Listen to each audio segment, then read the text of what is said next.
ለጌታችን ኢየሱስ ግን ሰው መሆን ራስን ባዶ ማድረግ ነው ተብሎ ተነገረ። ለምን? እሱ አምላክ ነው። በእግዚአብሔር መልክ ይኖር የነበረ ከእግዚአብሔር ጋር ተካክሎ እኩል ሆኖ ይኖር የነበረ ነው። ከዛ በኋላ የባሪያን መልክ ያዘ። በሰው ምሳሌ ሆኖ ራሱን ባዶ አደረገ ብሎ ተናገረ። ቀጥል ያደርግና ደግሞ ምን ይላል? በምስሉም እንደ ሰው ተገኝቶ ራሱን አዋረደ። አረ ራስን ማዋረድ ነው ለጌታችን ሰው መሆን? አዎ። ለኛ ሰው መሆን ራስን ማዋረድ አይደለም። ለኛ ክብራችን ነው ሰውነታችን። ለጌታ ኢየሱስ ግን ሰው መሆን ራሱን ማዋረድ ተብሎ ተነገረለት። ምክንያቱም እርሱ አምላክ ነው። አምላክ ሲሆን ሰው መሆን ራስን አዋርዶ መምጣት ዝቅ ማለት እሱ ነው። እኛ ግን ሰው ስለሆነ ኦሬዲ ሰው በመሆናችን እንደዚህ ተብሎ አይነገርም። ሰው ብቻ ቢሆን ኖሮ ጌታ ኢየሱስ እንዲህ ተብሎ አይነገርለትም። ስለዚህ ምን ተባለ? በምስሉም እንደ ሰው ተገኝቶ ራሱን አዋረደ፣ ለሞትም ይኸውም የመስቀል ሞት እንኳን የታዘዘ ሆነ አለ። ስለዚህ ሞትን እንኳን ቀመሰ። ለምን? በምስሉ እንደ ሰው ስለተገኘ፣ ከመቤታችን በስጋ ስለተወለደ። ሰው ተብሎ መጠራት ብቻ አይደለም፣ አረ ጭራሽ ሞቶልናል። በስመ አብ። ሰው ተብሎ መጠራት ጌታችን ኢየሱስ ራሱን የሰው ልጅ እያለ በጣም ብዙ ቦታ ጠርቷል። ሐዋርያቱም ሰው ብለው ጠርተውታል። የምርም ደግሞ ጌታችን ኢየሱስ ሰውም ጭምር ነው። የክርስቶስን ሰውነት የሚክድ እርሱ የተወገዘ ድህነትን የሚያጣ ነው። አምላክነቱንም መካድ አይቻልም፣ ሰውነቱንም መካድ አይቻልም። መጽሐፍ ቅዱሳችን ስለ ክርስቶስ ሲናገር አምላክነቱንም ይናገራል፣ ሰውነቱንም ይናገራል። አንዱን መርጠን አምላክነቱን ብቻ መርጠን ወስደን ሰውነቱን ብንክድ እንጠፋለን። በቃ ከዘላለም ሕይወት እንጎርላለን። ከዛ ወደ ዘላለም እሳት እንጣላለን። ሰውነቱን ብንክደው አይደለም ሰውነት ብንል ሰውነቱን ብቻ ወስደን የኢየሱስ ክርስቶስን አምላክነቱን የፈጣሪ ልጅነት የእግዚአብሔር ልጅነቱን ብንክድ የዘላለም እሳት ውስጥ ነው የምንኖረው። ለዘላለም እየተቃጠልን እንኖራለን፣ ከፈጣሪ እንጠፋለን። ስለዛ ሰው ከፈጣሪ እንዳይጠፋ የዘላለም እሳት ውስጥ እንዳይጨመር ጌታችን ኢየሱስን ሊያውቁ ይገባል። እንደዛ ነው። እግዚአብሔር ያክብር። ታይባ እሺ፣ አመሰግናለሁ። መልካም ጊዜ። ትህትና በጣም ደስ ይላል። አመሰግናለሁ። እንደ ሌሎቹ ብዙ እንትን አይቻለሁ፣ ግን ያንተ በጣም አሪፍ ነው። እሺ፣ ሰላም ሁኑልኝ ወንድ። እሺ፣ ታይባ። እሺ፣ ሁሶ ሰላም ደርሶ ይሁን። እንደምን አሉ?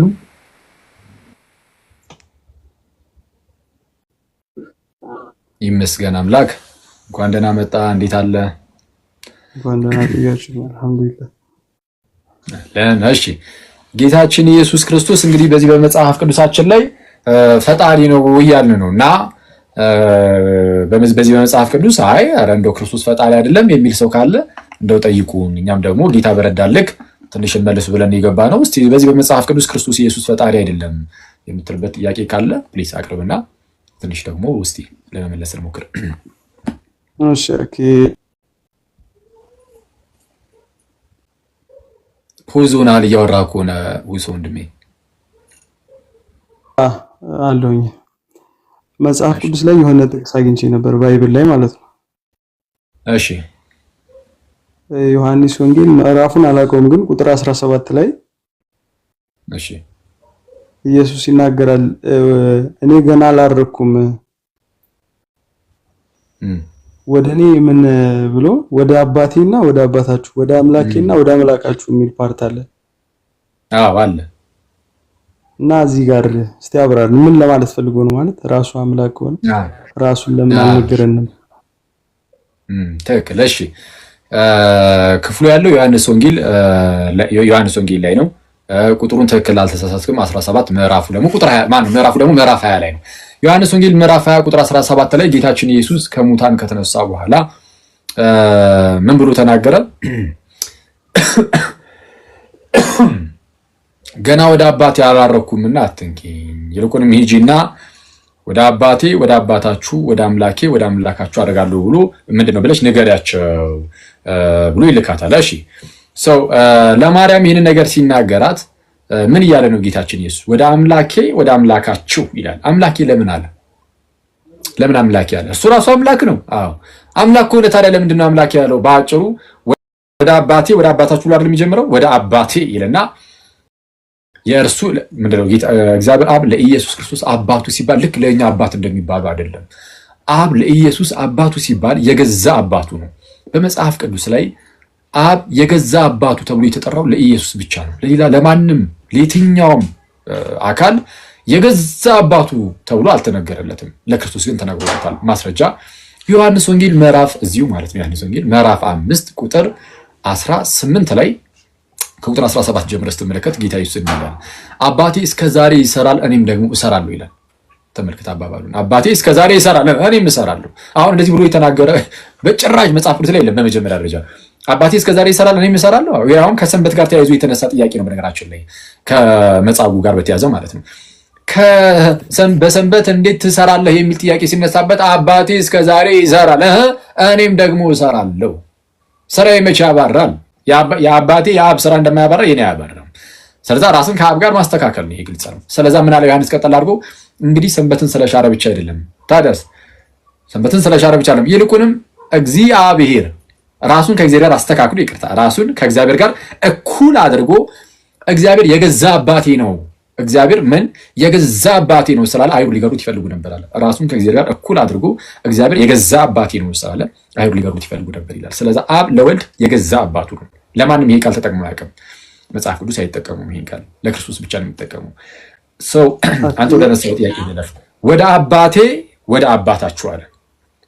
ወደ አባቴ ወደ አባታችሁ። ስለዛ ለእርሱ አባት ነው ሲባል ይለያል።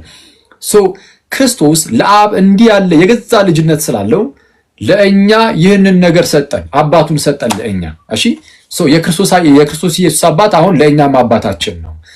ጌታ ኢየሱስ የእግዚአብሔር ልጅ ነው። በክርስቶስ በኩል እኛ ራሳችን የእግዚአብሔር ልጆች ሆነን አብ ለእኛ አምላካችን ነው። ለክርስቶስ አልነበረም አስቀድሞ አምላኩ ባይዚ ግን ወደ እኛ ሲመጣ የእርሱን አባት ለእኛ አባት እንዲሆን ሲሰጥ ወይም ደግሞ ለእኛም አባታችን እንዲሆን ሲያደርግ ወይም በእርሱ በኩል የእግዚአብሔር ልጆች እንድንሆን ሲያደርግ ለእኛ አምላክ የሆነውን አብ ደግሞ የእኛኑ ስጋ መጥቶ በመዋሃድ በዛ በተዋህዶ ስጋ በኩል አምላኬ ብሎ እንኳን ጠራው። ስለዛ ለምንድን ነው ኢየሱስ አብን አምላኬ ያለው ከተባለ ዋናው ምክንያት ምንድነው? ኢየሱስ የኔና የአንተን ስጋ ስለነሳ ይህ የኔና የአንተ ስጋ ደግሞ የተፈጠረ ነውና ይህንን የተፈጠረ ስጋን የራሱ በማድረግ አምላኬ ያለ። ለምን? ልክ እንደኔና እንዳንተ የተፈጠረን ስጋ ለራሱ ስላደረገ በዛ ስጋው ምክንያት አምላኬ ብሎ ይናገራል ነው ባጭሩ። እንደዛ ነው። እኔ የምልህ እግዚአብሔር ማለት እግዚአብሔር ይለያል። አሁን እግዚአብሔር ስትል ኢየሱስ ከእግዚአብሔር ጋር ይለያያሉ ወይስ አንድ ናቸው? እሺ እግዚአብሔር ስትል ማንን? አብን ነው። አብን ከሆነ ምክንያቱም ኢየሱስ ራሱም እግዚአብሔር ተብሎ ስለሚጠራ ማለት ነው። ለምሳሌ በዚህ በዮሐንስ ወንጌል ምዕራፍ አንደኛ ዮሐንስ መልእክት ላይ እንዲህ ይላል። አንደኛ ዮሐንስ መልእክት ምዕራፍ 5 ቁጥር 20 እንዲህ ይላል የእግዚአብሔር ልጅ እንደመጣ ተመልከት። አሁን ያው የእግዚአብሔር ልጅ ነው ያለው፣ ወልድን የእግዚአብሔር ልጅ ብሎ ነው የጠራው እዚህ ጋር። ስለዚህ እግዚአብሔር ያለው እዚህ ጋር አብን ነው። አብን እግዚአብሔር ብሎ ይጠራዋል እዚህ ጋር። የእግዚአብሔርም ልጅ እንደመጣ እውነተኛ የሆነውን እናውቅ ዘንድ ልቦናን እንደሰጠን እናውቃለን። እውነተኛም በሆነው በእርሱ አለን፣ እርሱም ልጁ ኢየሱስ ክርስቶስ ነው ይላል። እርሱም ማን ነው አለ? ልጁ ኢየሱስ ክርስቶስ ነው ይልና እርሱ ይላል እዛው ጋር እውነተኛ አምላክና የዘላለም ሕይወት ነው ይላል። እውነተኛ አምላክ ተብሎ ይጠራል ኢየሱስ። እውነተኛ አምላክ ማለት እውነተኛ እግዚአብሔር ማለት ነው ባጭሩ። በሌላ አማርኛ አምላክ የሚለው ምንድነው? እግዚአብሔር። እውነተኛ አምላክ ማለት ትሩ ጋድ ማለት ነው። ኦኬ ትሩ ጋድ the true God ብሎ የሚጠራው ራሱ the true God በዲፋይናይት አርቲክል ዘ ተጠቅሞ the true God ይሏል። እውነተኛ አምላክ ይሏል። ስለዚህ አሁን እግዚአብሔር ስትል አብን ከሆነ ኢየሱስና እግዚአብሔር ወይም ኢየሱስና አብ በአካል ይለያያሉ፣ በመለኮት ግን አንድ ናቸው። ማለትም አብን እግዚአብሔር ስትል አብን እግዚአብሔር ስትል ኢየሱስን እግዚአብሔር ስትል ሁለቱ የተለያዩ አይነት እግዚአብሔርነት ወይም መለኮትነት ኑሯቸው አይደለም። አብን እግዚአብሔር የምንለው መለኮት ስላለው ነው። ወልድንም እግዚአብሔር የምንለው መለኮት ስላለው ነው። ሁለቱ ግን የተለያዩ መለኮቶች የላቸውም። እግዚአብሔርነት ላይ አንድነት ነው ያለው። የአብ መለኮት ራሱ የወልድን መለኮት ነው። ስለዚህ አብን አምላክ ስለው በአብ ያለውን መለኮት እያሰብኩ ነው። ወልድን አምላክ ስልም ራሱ በአብ ያለው መለኮት የራሱ የወልድን መለኮት ስለሆነ ራሱን መለኮት እያሰብኩኝ ስለሆነ እግዚአብሔር የምለው አምላክነት ላይ እግዚአብሔርነት ላይ ምንም ልዩነት የለም። ታዲያ ልዩነቱ ምን ላይ ነው ከተባለ አካል ላይ ነው። አካል ላይ ወልድ የአብ ልጅ ስለሆነ በቃ ልጅ ነው እንጂ አባት አይደለም። አባትም አባት እንጂ ልጅ አይደለም፣ በሁለቱም መካከል ማለት ነው። ስለዚህ የአካል ልዩነት አለ። አንዱን ሲልክም አይተናል። የአካል ልዩነት ባይኖር ኖሮ አብ ወልድን ላከውም ባልተባለ ነበር። ስለዚህ የአካል ልዩነት አለ፣ የመለኮት የእግዚአብሔርነት የአምላክነት ግን ልዩነት የለም። ስለዚህ አሁን ቅድም እንዳነሳ ነው አውግስቲንም እንደተናገረው በዚህ በዮሐንስ ወንጌል ምዕራፍ 10 ቁጥር 30 ላይ እኔ እና አብ አንድ ነን በማለቱ እኔ እና አብ ካለ ጌታችን ኢየሱስ ሁለት እንደሆኑ ያሳያል። ማለት የአካላት ሊስት ብዝሃነትን ያሳያል። እኔ እና አብ ይልና ቀጠል አድርጎ ደግሞ ነን ይላል። አንድ ካለ በኋላ ነን ይላል። ስለዚህ ብዝሃነት አለ፣ ሁለት አካላት አሉ። ግን እነዚህ ሁለት አካላት ግን አንድ ተብሎ ደግሞ ተጠሩ። አንድ ነን ያሉ ግን አንድ በምን ከተባለ አምላክነት ላይ አንድ ናቸውና አንድ ብለዋል። ስለዚህ አውግስቲን ምን አለ? ሁለትነት የለም፣ ልዩነት የለም በመካከላቸው ምንም አይነት የአካል ልዩነት የለም የሚሉትን ሴባሪሳውያንን እኔ እና አብ በማለቱ መታቸው። አንድ በማለቱ ደግሞ አሪዮስን አብና ወልድ አንድ አይደሉም የሚለውን አሪዮስን ደግሞ መታው ብሎ ይናገራል አውግስቲን። እና ሰው አንድነት አላቸው፣ ልዩነት አላቸው። ልዩነት የአካል አንድነት የአምላክነት እንደዛ ነው ሰው። ስለዚህ ዞሮ አሁን የመጀመሪያ ያነሳውልህ ጥያቄ መልሱ እግዚአብሔር አብ ኢየሱስ ክርስቶስ አባቱ ነው። በዚህ ነው የምንይዘው መልሱን። እግዚአብሔር አብ ለኢየሱስ ክርስቶስ አባቱ ነው። ትክክል። በቃ አባትነቱን ነው አምላኩ ተብሎ ሲነገር ግን ከተዋህዶ ስጋ አንፃር የተነገረ ነው። ስጋን ተዋህዷልና ያ ስጋ ደግሞ የኔና ያንተ የተፈጠረ ስጋ ስለሆነ አምላኬ ብሎ ተናገረ። ወይም አምላኩ እያለ መጽሐፍ ቅዱስ ይናገራል። የክርስቶስ ኢየሱስ አምላክና አባት እያለ ይናገራል። ለምን እንደኔ እንዳንተ ያለ ስጋን ደግሞ የራሱ አድርጓልና ያ ስጋ ደግሞ ከሌላ ቦታ የመጣ ነው አይደለም። ከመቤታችን ፍጡር ከሆነችው ከንጽሕት ድንግል ስጋን ነሳ። ስለዛ ነስቷልና ከዛ ስጋ አንፃር ደግሞ አምላክ ይላል። እንደዛ ነው። ስለዚህ አብ አባቱ ነው ለኢየሱስ። አዎ ትክክል፣ አባቱ ነው። የወንጌል የመጨረሻው ጥጉም እሱ ነው። ዮሐንስ ወንጌል ምዕራፍ 20 ቁጥር 30 ላይ ኢየሱስ እርሱ ክርስቶስ የእግዚአብሔር ልጅ እንደሆነ ታምኑ ዘንድ አምናችሁም በስሙ ሕይወት ይሆንላችሁ ዘንድ ስለዚህ ተጽፏል ይላል። የወንጌል የመጽሐፍ ዮሐንስ ወንጌል በጣም ትልቅ ወንጌል ነው። ያ ወንጌል የመጽሐፉ ምክንያት ራሱ ኢየሱስ እርሱ የእግዚአብሔር ልጅ እንደሆነ አምነን በስሙም ደግሞ ሕይወት ይሆንልን ዘንድ እንደሆነ ይናገራል። የማርቆስ ወንጌልም ወንጌሉን ሲጀምር የኢየሱስ ክርስቶስ የወንጌል መጽሐፍ ብሎ ነው ራሱ የሚጀምረው እና የወንጌላት የመጽሐፋቸው ምክንያትም ነው የክርስቶስ ኢየሱስ የእግዚአብሔር ልጅነቱ ማለት ነው። እና እንደዛ ነው። እሺ፣ ሁለተኛ ጥያቄ የመጨረሻ። እሺ፣ ባጭሩ ለመመለስ እሞክራለሁ። እኔም ያው ብዙ ሰዓት ስለወሰድክ። እሺ፣ የእግዚአብሔር ኃያልነቱን ንገረኝ እስቲ። ምን ያህል ጥብቅ፣ ምን ያህል አቅም አለው እግዚአብሔር? አሁን እንደኛ ሃይማኖት አላህ ሸዲዱል ኢቃብ ነው። በቃ በምህረቱም ጥግ ነው፣ በመቅጣቱም ጥግ ነው። ከባድ ነው። እና ማለት ኃያልነቱን ጥብቅነቱን እስቲ አብራራልኝ። ከምህረቱ አንፃር ነው ወይስ ከችሎታ አንፃር ነው? ከጥንካሬው አንፃር ማለት አሁን መሰለህ አሁን አይዘህ ከሆነ አሁን እኛ ሃይማኖት ላይ እያንዳንዱ ነገር ጥብቅ ነው። ሰውየው አሁን ክርስቲያኑ ነው አልሐምዱሊላህ ወላሂ ብሎ መማል ቀላል ነው፣ ይምላሉ። አሁን የኔ ጓደኞች ምናምን ቀላል ነው፣ እነሱም ከክርስትና ያወጣቸው። ለኛ አሁን እኔ አሁን አንተን ስጠይቅህ የሆነ በስህተት ለራሱ አሁን እግዚአብሔር ብዬ ብምል ከእስልምና አወጣለሁ በቀጥታ ማለት ነው። እሺ። እና እንዴት ነው ከዚህ ምን ያህል ጥብቅ ነው በእምነታችሁ ደረጃ? ኦኬ። ስለዚህ አሁን ስለ እምነታችን ጥብቅነት ነው። አሁን በእርግጥ አሁን ይሄን ርዕሳችን አይደለም። ስለጠየቅክ ብቻ ትንሽ እንትን ልበል። እግዚአብሔር አሁን ከኃይል ከምናምን አንፃር ከጠየቅን እግዚአብሔር ምን ያህል ኃያል ነው አናውቅም።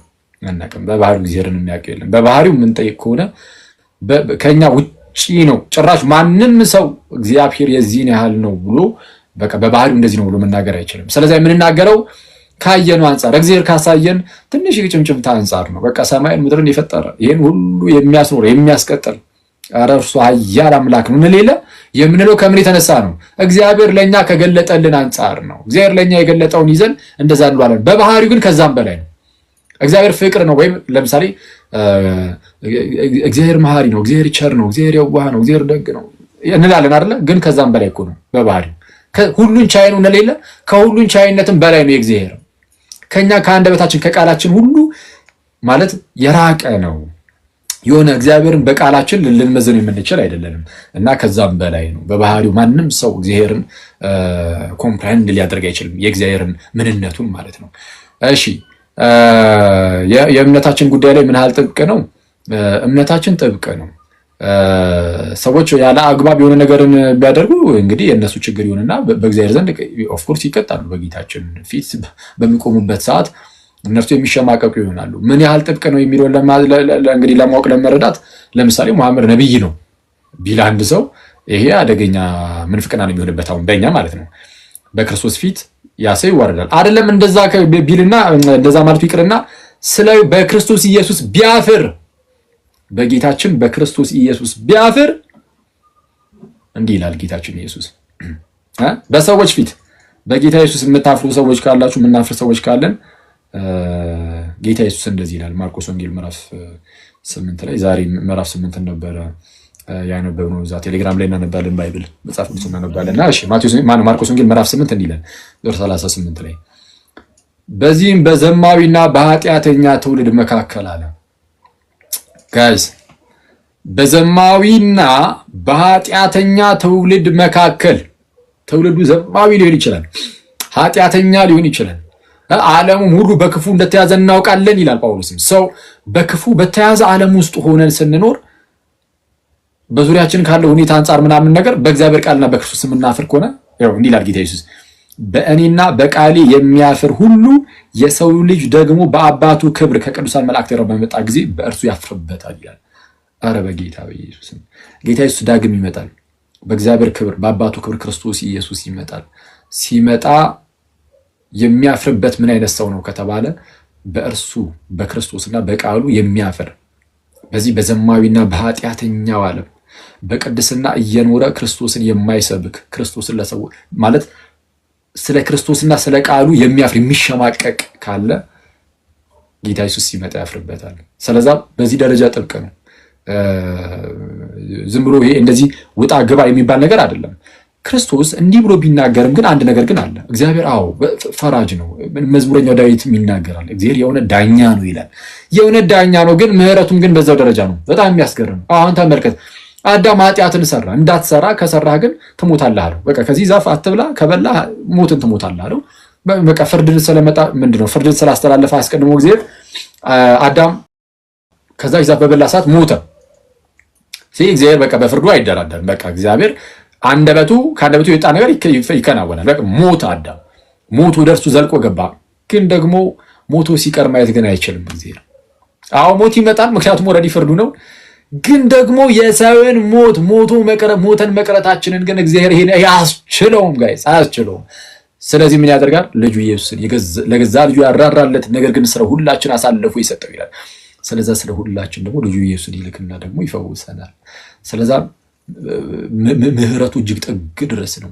በዚህ በምድር ላይ ስንኖር በጣም ብዙ ኃጢአቶችን ሰርተን እናውቅ ይሆናል እና እነዛን ሁሉ ኃጢአቶችን ግን የሚሸፍን ግን ምህረት ግን ክርስቶስ ኢየሱስ አለው። እግዚአብሔር አምላካችን የፈለግነውን ያህል ኃጢአትን ብንሰራ ይኸው አሁን እዚህ ውስጥ ከሚሰሙ ከ4000 በላይ ሰዎች ውስጥ እንግዲህ ምን ያህል ኃጢአት የሰራ ሰው እንዳለ ምን ያህል ኃጢአተኞች እንደሆነ ራሳችን እናውቃለን። በጌታ ምህረት ብቻ ከኃጢአት እየራቅን ለማደግ እንሞክራለን እንጂ ማለት ነው። እና የፈለግከውን ኃጢአት ሰርተ ሊሆን ይችላል። እዚህ ውስጥ ያለ ወዳጅ የፈለግከውን ያህል የአንተ የሰራው ኃጢአት ከአዳም ጀምሮ እስከ ዓለም ፍጻሜ ያለውን የሰው ዘሩን ሁሉ ኃጢአት የአንተ ኃጢአት ይበልጠዋል ብለህ ታስባለህ? የአንተ የብቻ ኃጢአት ስንትና ስንት ኖር በዓለማችን ደረጃ ኢማጂን ከአዳም ጀምሮ ኧረ አይነጻጸርም ተዋኪል ልትሉ ትችላላችሁ። ይህን ያነሳሁት ለምን እንደሆነ ታውቃላችሁ ጋይስ? እግዚአብሔር ያንን ሁሉ ኃጢአት ሊሸፍን ልጁ ኢየሱስን ልኮታል። ልጁ ኢየሱስን ስለዛ ምህረቱም ጥግ ድረስ ነው። ስለዛ የምህረቱን ጥግነት አንረሳውም። ፍርዱ አለው፣ ግን ምህረቱ ደግሞ ጥግ ድረስ ነው። እዚህ ጋር ኃጢአት ሲሰራ አይተው ሲዘሙት ምናምን አይተው ከዛ በኋላ ውስጡ ተነክቶ እግዚአብሔር አምላክ ወይ እንደው በደልኩ ብሎ ወደ ንስሐ አባቱ ሲሄድ ወይ በሱ በኩል ወደ ክርስቶስ ማለት ነው ልክ ንስሐ ሲገባ እግዚአብሔር አምላክ ወዲያውኑ ይቅርታ ይጠይቀዋል። ማንም ይቅርታ ያደርግለታል። ገና ይቅርታ ለመጠየቅ ሰውየው ሲነሳሳ ያችን ኢንስታንት እግዚአብሔር በጣም ነው የሚወዳት። ኧረ አባቴን ይቅርታ ልጠይቀው ብሎ ሲነሳ በቃ ያው እኛ ኃጢአት ስንሰራ እንደምናጠፋ ልጆች ነው ኃጢአት የምንሰራው። እንደምናጠፋ ልጆች በቃ እናጠፋለን። አባታችን ደግሞ ይቅርታ እንጠይቀዋለን። አባታችንም ይቅር ይለናል። ግን ይቅር ስለሚለን ብለን ግን እንደፈለገን ግን ኃጢአት አንሰራም። የማያውቅ ሰው ካልሆነ በስተቀር አባታችንን በጣም ስለምንወደው ካሳየን ከትልቅ ፍቅሩ የተነሳ እርሱ በሰጠን ኃይል እየተጠቀምን ከኃጢአት እየራቅን መሄድን ነው የምንመርጠው። ድንገት ግን ሰው ነንና ልንስት ልንወድቅ እንችላለን። አባታችን ደግሞ አሁንም ጓጉቶን የሚጠብቀን እስኪመጣና እንደዛ ነው። በሁለቱም አለ፣ ፍርዱም አለ፣ ምህረቱም አለ። ሁለቱንም ነው የሚያስማማው ጊዜ ያ ብዙ ሰው አኪ ጥያቄ ግን ወርጃ ዳምጣለሁ፣ ግን ከቻልክ ድጋሚ ትመልስልኝ አሪፍ ነው። እሺ ካልተረዳው ጠይቀኝ። አሁን የነገርከኝ የምህረቱን ጉዳይ ነው። ሁሉም የነገርከኝ ከኃጢአታችን ይምረናል ፍቅሩን ምናምን ያስተማርከው፣ ቅጣቱ ጥብቅነቱን እኮ ነው ያልኩህ። ቅጣቱ ለምሳሌ ምህረቱን ያሳየው ለምንድነው? ሰውየው በንስሐ ቢመጣ ሊምረው የተዘጋጀ ነው። ቅጣቱ ደግሞ ምንድነው? ለዘለዓለም የማይጠፋ እሳት ውስጥ ያሱ ይገባል። አለቀ። ቅድም ልክ ብያለሁ እኮ ክርስቶስ ያፍርበታል። ክርስቶስ ካፈረበ አለቀ። ልክ እንደዚህ ይላል። ይኸው ላንብብልህ በማቴዎስ ወንጌል ቀጥታ እናንብበው። እሺ በማቴዎስ ወንጌል ላይ እንዲህ ይላል ምዕራፍ 25 ከቁጥር 31 ጀምሮ የሰው ልጅ በክብሩ በሚመጣበት ጊዜ ከእርሱም ጋር ቅዱሳን መላእክቱ ሁሉ በዚያን ጊዜ በክብሩ ዙፋን ይቀመጣል። አሕዛብ ሁሉ ወይም ሕዝብም ሁሉ ማለት ነው በፊቱ ይሰበሰባሉ። እረኛም በጎቹን ከፍየሎቹ እንደሚለይ እርስ በእርሳቸው ይለያቸዋል ይልና ማለት ጌታችን ኢየሱስ ይመጣል። ሕዝብ ሁሉ በፊቱ ይሰበሰባሉ። ሕዝብ ሁሉ በፊቱ ይሰበሰቡና ከዛ በኋላ እረኛ በጎቹን ከፍየሎቹ እንደሚለየው እርሱም ይለያቸውና ንጉሱም በቀኙ ያሉትን እንዲህ ይላቸዋል፣ እናንተ የአባቴ ብሩካን ኑ ዓለም ከተፈጠረበት ጊዜ ጀምሮ የተዘጋጀላችሁ መንግስት ወረሱ ብሎ ይሰጣቸዋል። እንዲህ እንዲያርጋችኋልና ብሎ ያስቀምጥላቸዋል። እሺ ያላደረጉትንስ ቅጣቱ ምንድነው? እሺ እንዲህ ይላል፣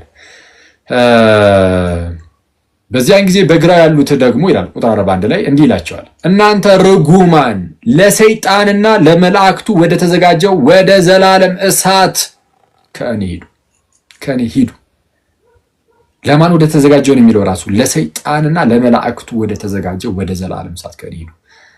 ተርቤ አላበላችሁኝምና፣ ተጠምቼ አላጠጣችሁኝምና፣ እንግዳ ሆኜ አልተቀበላችሁኝምና፣ ታርዤ አላለበሳችሁኝምና፣ ታምሜ ታስሬ አልጠየቃችሁኝምና ብሎ ሲናገር ነው ያለው። ስለዛ ቁጥር 46 ላይ ምን ይላል?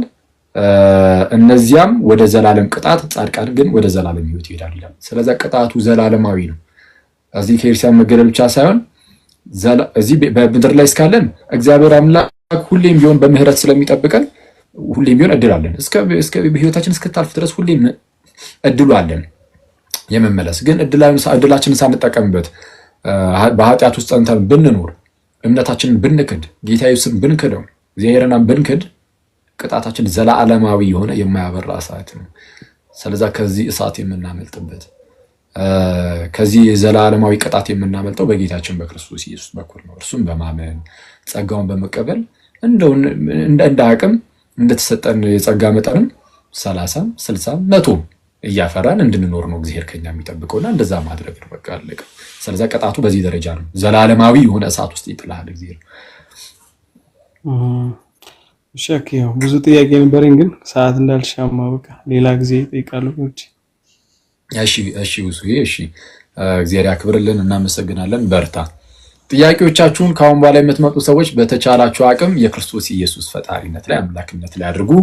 ርዕሳችን እንትን እንዳይል ማለት ነው እንዳይረሳ፣ እዚህ ርዕስ ላይ ብቻ እናድርግ። ከአሁን በኋላ እዛ ላይ ስቲክ እናደርጋለን። እሺ ሌላ ሙስሊም ወንድሞች ወይ በዚህ አጋጣሚ ቃል ተሰማልን። አሁን ልጁ የጠየቀው ጥያቄ ትዝብቱን ነው ማለት ትዝብቱን ስለ አንዳንድ ክርስቲያኖች አሉ ሲምሉ ወላሂ ይላሉ እና እንደዚህ እኛ በእኛ ሃይማኖት አሁን እግዚአብሔርን ብለን ማለት አይፈቀድም ማለት በእናንተ ግን ሲጠሩ ሰማለው ነው።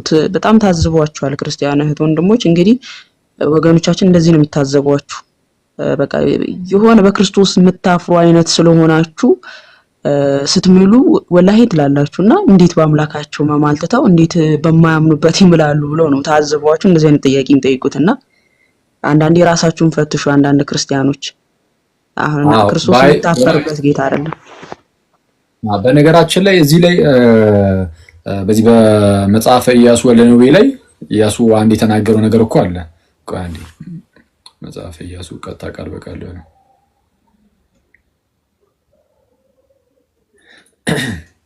አይቻልም ባይዘይ።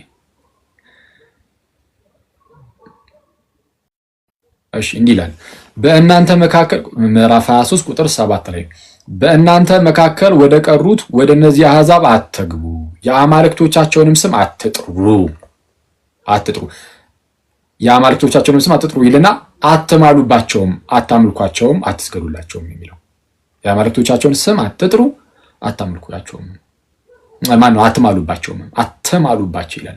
ስለዛ ልንምል አይገባም። ኦፍኮርስ ይሄ ጥንቃቄ ይፈልጋል። ያው በእርግጥ ብዙ ክርስቲያን ወንድሞች እንደ ቀልድ ነው እንደዛ የሚያደርጉት፣ ግን መጠንቀቅ አለብን። በተለይ በዚህ በሐዲስ ኪዳን አይደለም በሌሎችና እንደው ያው ለመደብን እንጂ እንደው በእግዚአብሔር ራስ አይማልም፣ በእግዚአብሔር አምላካችን አይማልም፣ በእግዚአብሔር በአምላካችን አይማልም ማለት እግዚአብሔርን ጌታ ኢየሱስን ምናምን እየተባለ ማለት ጌታን ኢየሱስን ምናምን እንደዚህ አይቻልም። እግዚአብሔርን ምናምን አይቻልም፣ በእግዚአብሔር አይማልም።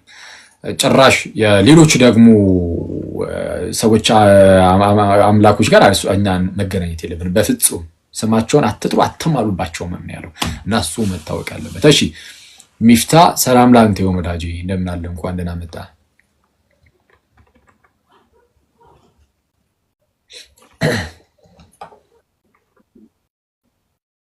እያወራሁ ነው።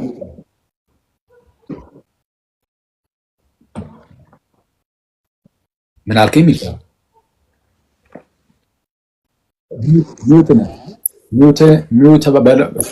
ሚውት አድርገውና ድጋሚ እንትን በለው። የሚውት ምልክት እያሳየ ነው። እሺ ምን አልከኝ? እሺ አሁንስ ይሰማል? አሁን ይሰማል። አሁን ቀጥል። እሺ ያው ስታወራ ረጋ ብለህ ስለምታወራ ለመረዳትም ይመቻል። ንግግርህ ደስ ይላል። እሺ ቴንክ ዩ። እሺ ወደ ጥያቄ ቀጣይ መግባት እችላለሁ? አዎ ትችላለህ። ቀጥል።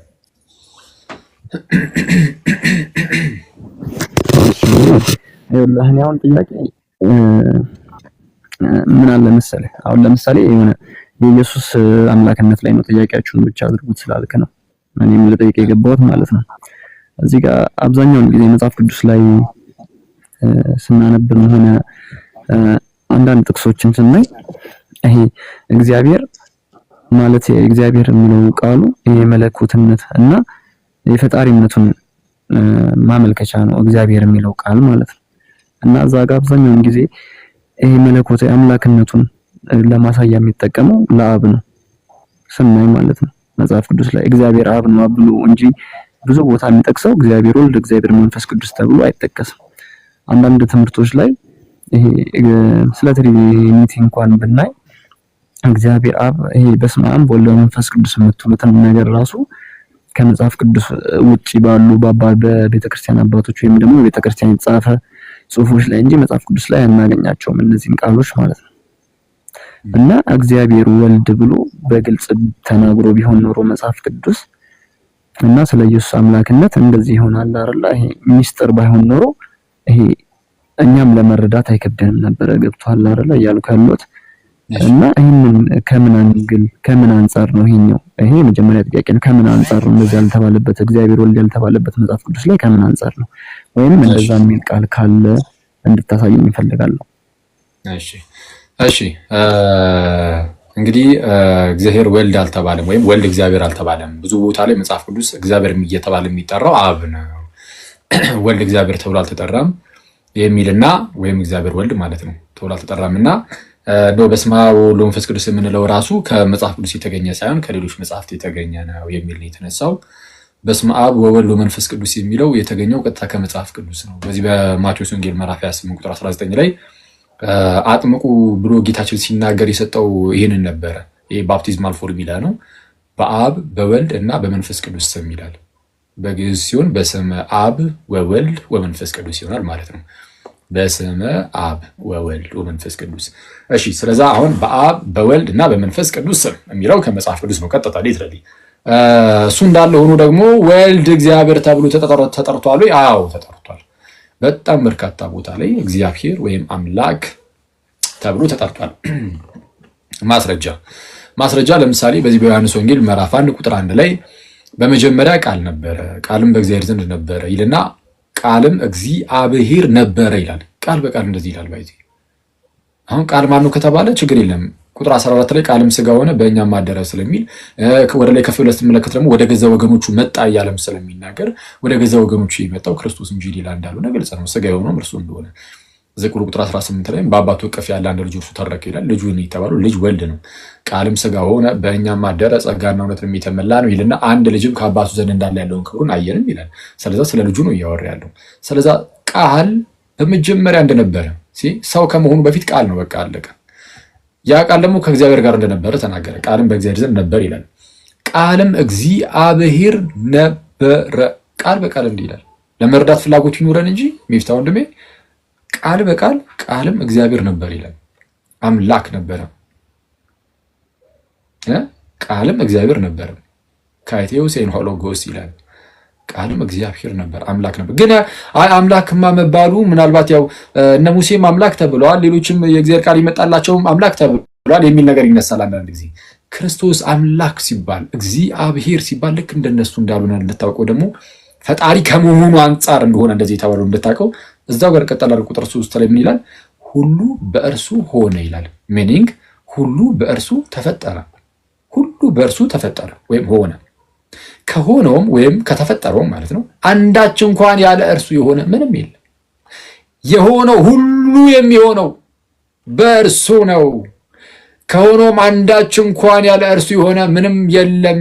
ስለዚህ እርሱ ኧረ እግዚአብሔር ነው። ቃልም እግዚአብሔር ነበር ይልና ቀጠል አድርጎ ደግሞ ወደ ታች ዝቅ ስንል እንዲህ ይላል። ዮሐንስ ወንጌል ምዕራፍ 1 ላይ እሺ ቁጥር 6 ላይ እንዲህ ይላል ከእግዚአብሔር የተላከ ስሙ ዮሐንስ የሚባል አንድ ሰው ነበረ። ሁሉ በእርሱ በኩል እንዲያምኑ ይህ ስለ ብርሃን ይመሰክር ዘንድ ስለምን? ስለ ብርሃን ዮሐንስ ማለት ነው። መጥምቁ ዮሐንስ ስለ ብርሃን ይመሰክር ዘንድ ለምስክር መጣ። ስለ ብርሃን ሊመሰክር መጣ እንጂ እርሱ ብርሃን አልነበረም። መጥምቁ ዮሐንስ ራሱ ብርሃን አልነበረም፣ ግን ስለ ብርሃን ሊመሰክር መጣ። ሊመሰክር የመጣው ስለ ጌታ ኢየሱስ ነው። እዚህ ክፍል ላይ ደግሞ ስለ ብርሃን ሊመሰክር መጣ አለ። ስለዚህ እውነተኛው ብርሃን ማን ነው? ጌታችን ኢየሱስ። እዛው ጋር ግን ዝቅ ብሎ እንደዚህ ይላል። እሺ ስለ ብርሃን ሊመሰክር መጣ እንጂ እርሱ ብርሃን አልነበረም። ለሰው ሁሉ የሚያበራው እውነተኛው ብርሃን ወደ ዓለም ይመጣ ነበረ። ለሰው ሁሉ የሚያበራው እውነተኛው ብርሃን ወደ ዓለም ይመጣ ነበረ። በዓለም ነበረ። እሺ ዓለሙም በእርሱ ሆነ። ዓለሙም በእርሱ ሆነ። ዓለሙም አላወቀውም። ዓለሙም አላወቀውም። የእርሱ ወደ ሆነው መጣ፣ የገዛ ወገኖቹም አልተቀበሉትም። ጌታችን ኢየሱስ ክብሩ ሁሉ ለእርሱ ይሁን። ስለ እርሱ ነው የሚያወራው። ኦኬ የእርሱ ወደ ሆነው መጣ፣ የገዛ ወገኖቹም አልተቀበሉትም። ለተቀበሉት ግን በስሙም ለሚያምኑት ለእነርሱ እሺ የእግዚአብሔር ልጆች የሆኑ ዘንድ ስልጣንን ሰጣቸው። እርሱ የእግዚአብሔር ልጅ ነውና የእግዚአብሔር ልጆች እንሆን ዘንድ ለእኛ ስልጣንን መስጠት ይችልበታል ነው። ኦኬ ስልጣን ሰጣቸው። እነርሱም ከእግዚአብሔር ተወልደው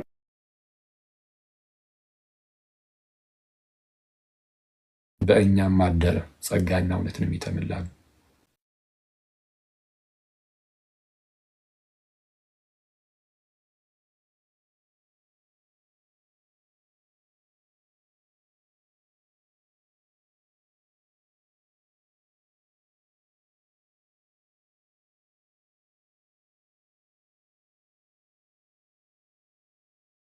እውነተኛም በሆነው በእርሱ አለን፣ እውነተኛም በሆነው በእርሱ አለን ይልና እርሱም ልጁ ኢየሱስ ክርስቶስ ነው።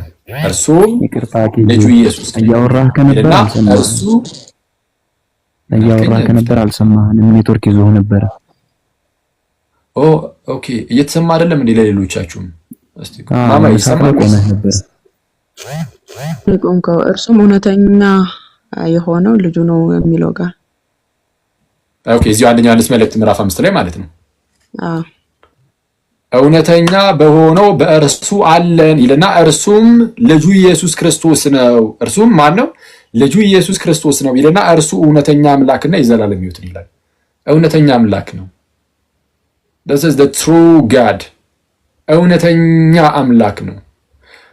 ኢየሱስ ክርስቶስ እውነተኛ አምላክ ነው ተብሎ ተጠርቷል። ስለዚህ ከእውነተኛ አምላክ የተገኘ እውነተኛ አምላክ የሚባለው ለዚህ ነው። አብ እውነተኛ አምላክ ነው፣ ወልድም እውነተኛ አምላክ ነው። እውነተኛ አምላክ ይሆን ካንተም ብቻ የላከውንም ኢየሱስን ያውቁ ዘንድ ይህች የዘላለም ሕይወት ናት እንዳለ በሌላ ስፍራ አብ እውነተኛ አምላክ ነው፣ ከእርሱ በአካል የተገኘው ወልድም ደግሞ አብ እውነተኛ አምላክ ስለሆነ እርሱም እውነተኛ አምላክ ነውና እርሱ እውነተኛ አምላክ እና የዘላለም ሕይወት ነው ተባለ። ጌታ ኢየሱስ የዘላለም ሕይወት ነው፣ እውነተኛ አምላክ ነው። ይሄ ሕይወት ምናምን የሚሉ አገላለጽ እዚህ ዮሐንስ መልእክት ላይ በጣም በተደጋጋሚ የሚናገረው ገና ልክ መልእክቱን መጽሐፍ ሲጀምር ራሱ ስለ ሕይወት ቃል ብሎ ነው የሚጀምረው። ስለ ሕይወት ቃል ከመጀመሪያ የነበረውንና የሰማነውን በዓይኖቻችንም ያየነውን የተመለከትነውንም እጆቻችንም የዳሰሱትን እናወራለን። ሕይወትም ተገለጠ አይተንማል እንመሰክርማለን። ከአብ ዘንድ የነበረውንም ለእኛም የተገለጠውን የዘላለም ሕይወት እናወራላችኋለን። ከማን ዘንድ የነበረውን? ከአብ ዘንድ የነበረውንም ለእኛም የተገለጠውን የዘላለምን ሕይወት እናወራላችኋለን። ከአብ ዘንድ የነበረው ለእኛ የተገለጠው ማን ነው? ክርስቶስ ኢየሱስ። ከአብ ዘንድ የነበረውን ለእኛም የተገለጠውን ማንን? የዘላለም ሕይወትን እናወራላችኋለን። ምዕራፍ 5 ቁጥር 20 ላይ ምን ነበር ያለው? እርሱ እውነተኛ አምላክና የዘላለም ሕይወት ነው። የዘላለም ሕይወት ነው እሱ ጌታችን ኢየሱስ ነው። ስለዚህ እውነተኛ አምላክ እግዚአብሔር እየተባለ ሲጠራ አይተነዋል። ተጨማሪ ግን ቲቶ ላይ እንዲህ ይላል። ቲቶ ምዕራፍ 2 ቁጥር 13 ላይ ከቁጥር 11 ጀምሮ ሰዎችን ሁሉ የሚያድን የእግዚአብሔር ጸጋ ተገልጧልና፣ እሺ ይህም ጸጋ ኃጢአተኝነትንና ዓለማዊ ምኞትን ክደን የተባረከውን ተስፋችንን እርሱም የታላቁን የአምላካችንና የመድኃኒታችንን የኢየሱስ ክርስቶስን ክብር መገለጥ እየጠበቅን ራሳችንን በመግዛትና በጽድቅ እግዚአብሔርን በመምሰል በአሁኑ ዘመን እንድንኖር ያስተምረናል ይላል። ማንን በመጠበቅ? የተባረከውን ተስፋችንን እርሱም ይልና የታላቁ የአምላካችንና የመድኃኒታችን የኢየሱስ ክርስቶስን ክብር መገለጥ እየጠበቅን ይላል። ታላቁ አምላክ፣ እውነተኛ አምላክ፣ የዘላለም ሕይወት እግዚአብሔር ተብሎ ይጠራል ጌታ ኢየሱስ። ስለዛ መጽሐፍ ቅዱሳችን በጣም በተደጋጋሚ የክርስቶስ ኢየሱስን እግዚአብሔርነት አምላክነት ያስቀምጣል። ጴጥሮስም እንደዚህ በመልእክቱ ያስቀምጣል። ይሁዳ በመልእክቱ ያስቀምጣል። ስለዛ ግልጽ ይመስለኛል።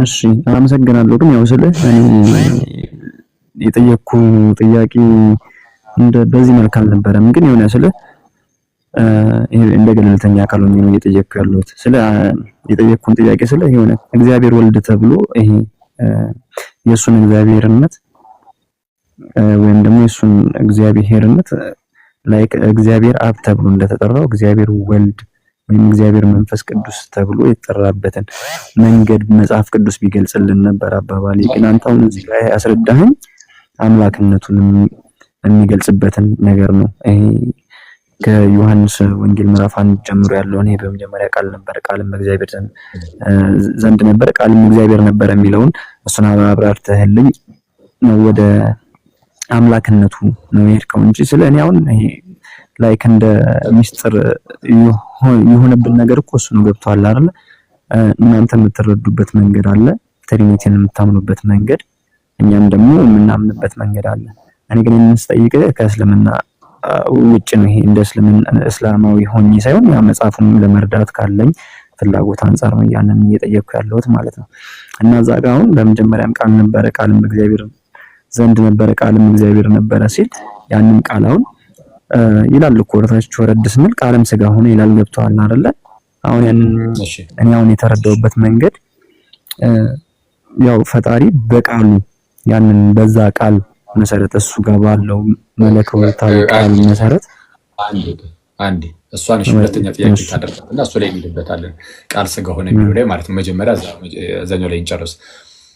እግዚአብሔር አብ እንደተባለው እግዚአብሔር ወልድ ምናምን በሚል ቃል ቀጥታ ሊትራሊ እንደዛ መቀመጥ አለበት ወይ? አይ ግዴታ አይደለም። ማለት ኢየሱስ እግዚአብሔር እንደሆነ ለምሳሌ አንድ ዶክተር ለምሳሌ አንተ ዶክተር ነህ እንበልና አንተና እሺ ማማይ ሁለታችሁም ዶክተሮች ናችሁ እንበል። ሰው ዶክተር ሚፍታ ብዬ ብናገር በቃ ዶክተርነትህ ግልጽ ነው፣ ይታወቃል።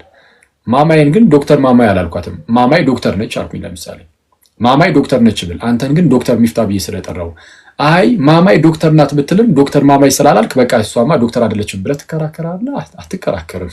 ልክ እንደዚህ ሁሉ አብ እግዚአብሔር ነው፣ ወልድም እግዚአብሔር ነው። አብን እግዚአብሔር አብ ብሎ ስለጠራው ወልድን ግን እግዚአብሔር ነው ብሎ ወልድን በግልጽ እንዲህ ቃልም እግዚአብሔር ነበረ ብሎ ስላስቀመጠ እግዚአብሔር በአንደኛ ዮሐንስ መልእክት ምዕራፍ 5 ላይ ደግሞ ኢየሱስ ክርስቶስ እርሱ እውነተኛ እግዚአብሔር እውነተኛ አምላክና የዘላለም ሕይወት ነው ብሎ ተናግሯል። ስለዚህ እንዲህ ብሎ ስለተናገረ አምላክነቱን የሚያስገድ አይደለም። ስለዚህ ይሄ የዶክተሩን ምሳሌ ያዘው። ዶክተር ሚፍታህ ብል ማማዬ ደግሞ ዶክተር ናት ብል ልዩነት አይኖረውም። ይሄ ራሳችን ቃላትን እየመረጠን ከዛ በኋላ እኛ የምንላቸው ቃላት ካልሆኑ ብለን መከራከር የምንችል አይመስለኝም። ይሄ ፈላሽስ ይመስለኛል። እንደዛ ነው። ቃልም ስለሆነ የሚለው ወይ ምን አልከኝ ሚፍታህ? አይ ይሄ ፈላሽ ሐሳብ ለማንሳት ፈልጌ ሳይሆን ስለዛ ጋር ያው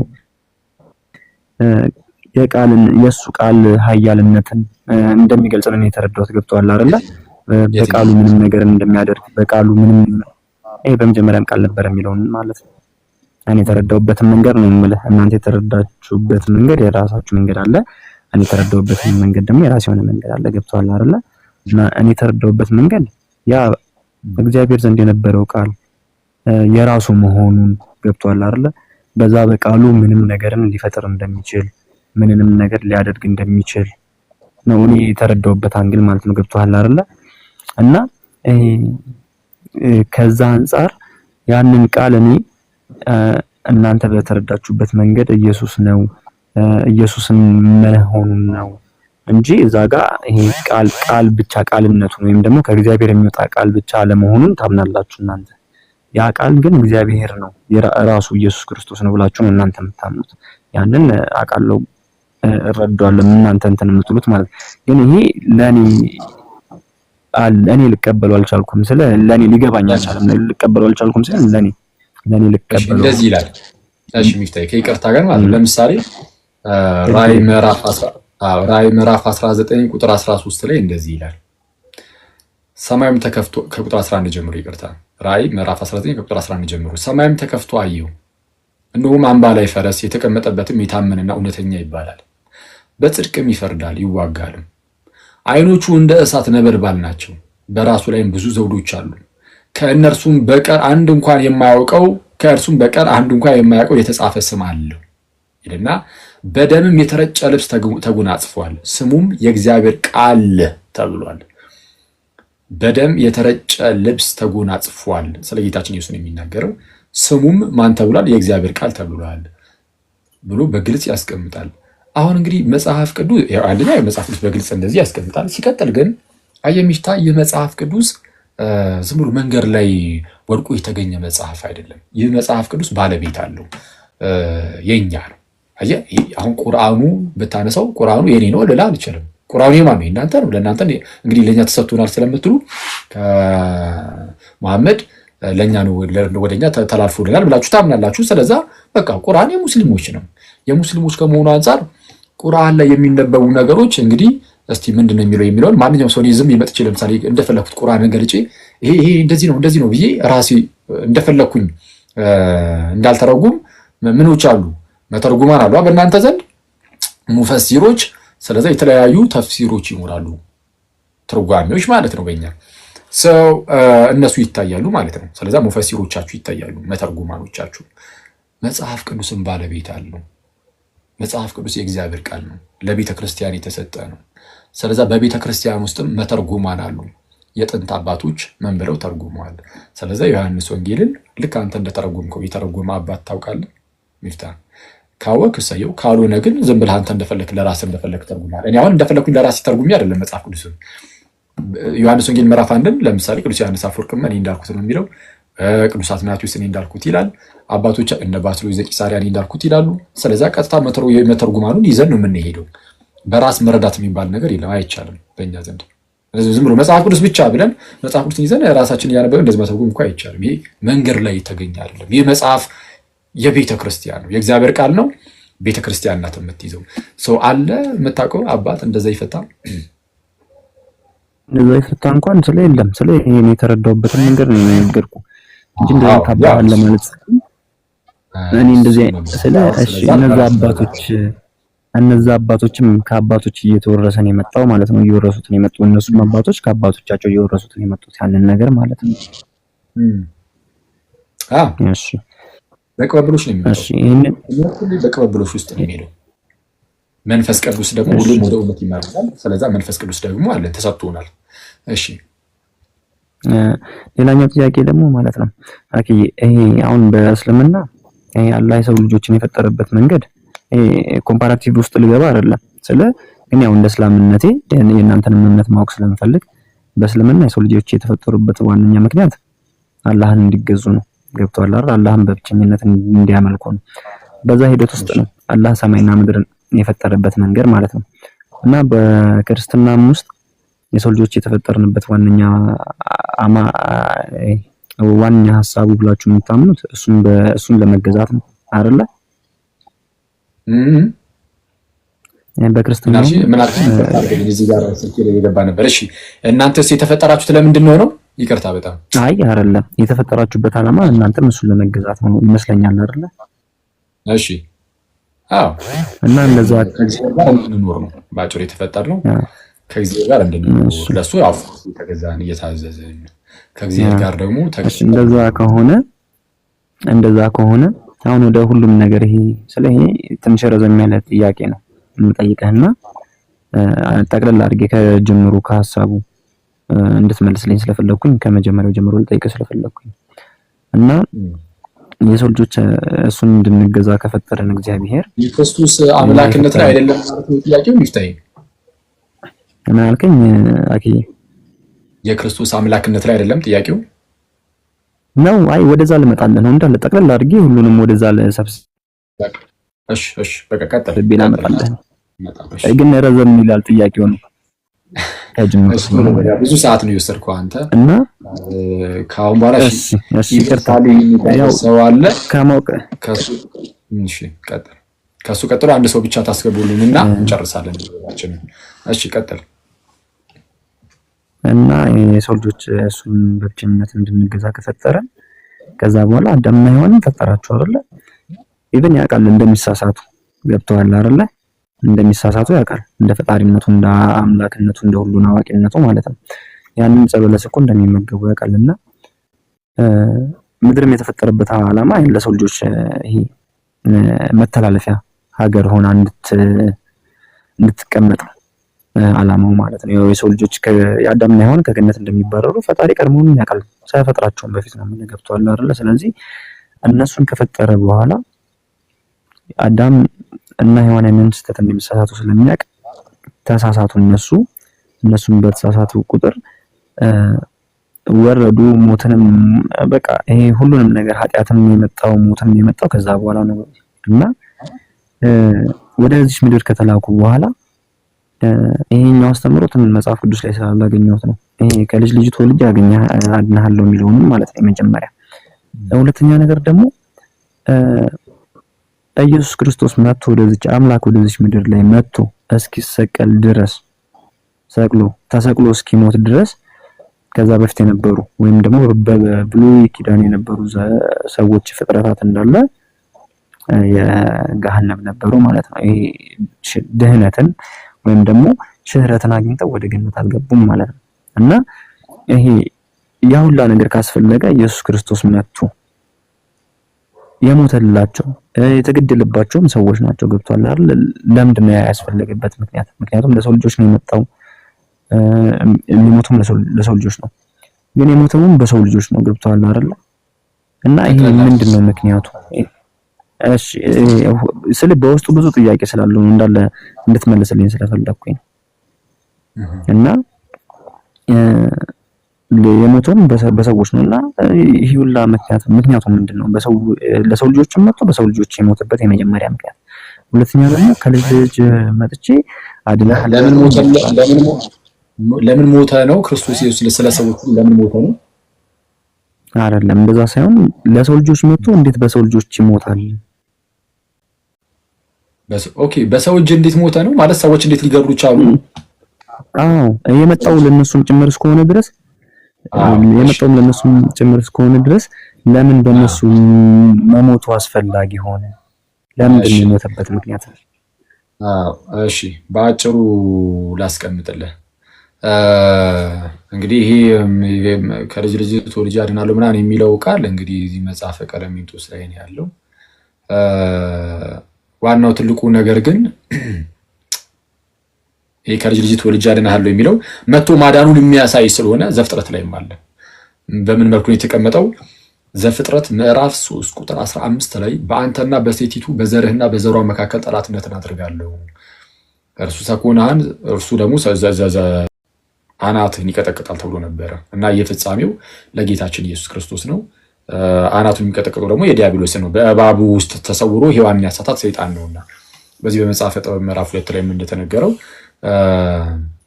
እግዚአብሔር ሰውን ያለ ሞት ፈጥሮታልና ይላል። ሞተን በሱሰን እንድንቀር አይደለም የፈጠረን፣ ያለ ሞት ነው የፈጠረን። ያለ ሞት ፈጥሮታልና ይልና ግን ደግሞ በሰይጣን ተንኮል ኃጢአትን ሰራ ዘንድ ሞቶ ደርሶ ገባ ብሎ ይናገራል። ስለዚህ ያንን ሰይጣን በእባብ ተሰውሮ ያታለላቸውን ሰይጣንን ድል የሚነሳው የሴቲቱ ዘር የተባለው ጌታችንና መድኃኒታችን ኢየሱስ ነው። ያንን የቀድሞውን እባብን ራዕይ ምዕራፍ 12 ላይ የቀደመው እባብ ይለዋል። የተጣለው ሰይጣንን እርሱም የቀደመው እባብ ነው ብሎ ይናገርለታል። ኤኒዌይስ እንደነዚህ አይነት ቃላቶች አሉ ከዘፍጥረት ጀምሮ። ይህ ዘፍጥረት ምዕራፍ 3 ቁጥር 15 የመጽሐፍ ቅዱስ ልቡ ነው ራሱ የመጽሐፍ ቅዱስ ልብ ተብሎ ይነገራል። ዋና አካል የሚጀምረው የሚመዘዘው ከዛ ነው። የክርስቶስ መምጣትን በደንብ በተስፋ መልክ የተነገረበት ማለት ከዛ በኋላ ታይፖሎጂካሊ ቀጥታ በቃልም ደረጃም በምልክት ደረጃም የክርስቶስን መምጣት እግዚአብሔር እያሳየ ይመጣና ክርስቶስ ከዛ በኋላ ይመጣል። ድንገት ድርስ ብሎ ዝም ብሎ ይመጣ አይደለም። ኢየሱስ በነቢያት ሁሉ ተስፋ ተደርጎ የተጠበቀ በተለያዩ ምልክቶች ምናምን እግዚአብሔር ያስጠበቀው ነገር ነው የክርስቶስን መምጣት። ስለዚህ ይሄ ከልጅ ልጅ ተወልጄ አድናለሁ የሚለው ባይኖርም ኖርማል ነበረ፣ ግን እዚህ መጽሐፈ ቀለሚንጦስ ላይ አለ። አሁን ቅድም ማማ ያወጣቸው አይ ቲንክ እሱን ነው መሰለኝ። ከዛ ውጪ ግን ክርስቶስ ለዓለም ሊሞት መጣ፣ ለሰዎች ሊሞት መጣ። ለሰዎች ሊሞት መጥቶ እንዴት በሰዎች ደግሞ እንዴት ይሞታል? ማለት በሰዎች ሊሞተው በሰዎች ሊተገደለው እንዴት ይሆናል? አይ ችግር የለም። የመጣው እኮ በሰዎች ላለመገደል ሳይሆን ለመሞት ነው። ዋናው ቁም ነገሩ መሞቱ ላይ ነው። ግን ሲሞት ደግሞ የሞተው በምን መልኩ ነው? ልክ ጌታችን ተናግሮ ነበረ። በምሳሌም እያደረገ ይነግራቸዋል። ምንድነው ያንን ጌታ ማለት ነው ይልካል ወደ ባሪያዎቹን ይልክባቸውና ከዛ የሚላኩ ባሪያዎችን ሁሉ የሚላክላቸው እንደዛ ሰዎች አንዳንዶቹን ይወግሯቸዋል፣ አንዳንዶቹን ይገድሏቸዋል። በኋላ ላይ ግን ልጅን እንኳን ያፍሩታል ብሎ ልጁን እንደላከባቸው ይናገርና ልጁ ደግሞ ሲያዩ ወራሹ መጣ ብሎ ሲገርሩት እናያለን። ልክ እንደዚህ ሁሉ እግዚአብሔር ብዙ ነቢያትን ወደ አይሁዳውያን ላከ ወደ ህዝቡ። ከዛ ለመጨረሻ ላይ ግን ልጁ ኢየሱስን ለዓለም ላከ ሲል ገደሉት እንደለመኑት እና ባለማወቃቸውን የገደሉት ነው። እንዴት በሰው ሞተ ከተባለ አላወቁም። ለዛ ነው ምን የሚለው ቅዱስ ጳውሎስ በዚህ በመጀመሪያ ቆሮንቶስ መልእክቱ ላይ እንዲህ ይላል። አንዴ በመጀመሪያ ቆሮንቶስ መልእክት ምዕራፍ